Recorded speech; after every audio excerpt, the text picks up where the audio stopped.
সার্বিকভাবে আইনশৃঙ্খলা পরিস্থিতি স্বাভাবিক আছে। ছোটোখাটো বিচ্ছিন্ন ঘটনা দু একটি ঘটছে না তেমন না।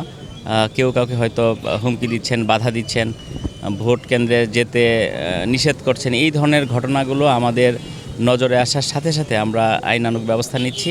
প্রত্যেকটি ছোটোখাটো ঘটনাকে আমরা আমলে নিয়ে ঘটনার গুরুত্ব বিবেচনা করে আমরা সেটির আইনি ব্যবস্থা গ্রহণ করছি এবং সেই প্রেক্ষাপটেই আমাদের পরিবেশ পরিস্থিতি এখনও পর্যন্ত স্বাভাবিক আছে। আমরা আশা ব্যক্ত করছি, আমরা আশাবাদী যে নির্বাচন সুষ্ঠু সুন্দর হবে।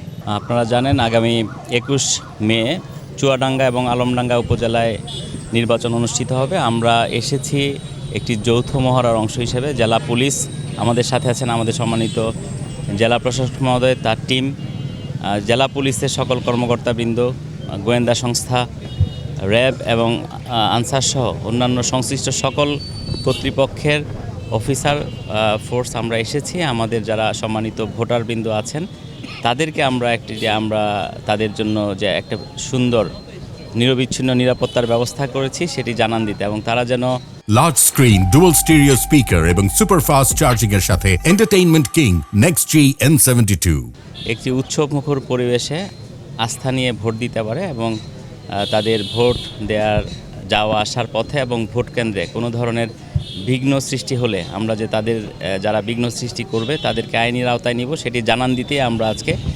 সম্মিলিতভাবে আমাদের সম্মানিত ভোটারগণের সামনে এসেছি। তাদেরকে একটি অভয় দিতে এবং তারা যে নিরাপদ অবস্থায় আছে, নিরাপদ পরিবেশ বিরাজ করছে সেটি জানানোর জন্য আমরা এসেছি। আমরা চাই সকলে মিলে ভোটার এবং আমরা যারা আইন প্রয়োগকারী সংস্থা আছি, আমাদের বিজ্ঞ ম্যাজিস্ট্রেটরা আছেন, সবাই মিলে আমরা একটি সুন্দর উপজেলা পরিষদ নির্বাচন উপহার দিতে চাই। উৎসবমুখর পরিবেশে অবাধ, সুষ্ঠু, নিরপেক্ষ নির্বাচন হবে সেই প্রত্যাশা আমরা ব্যক্ত করছি।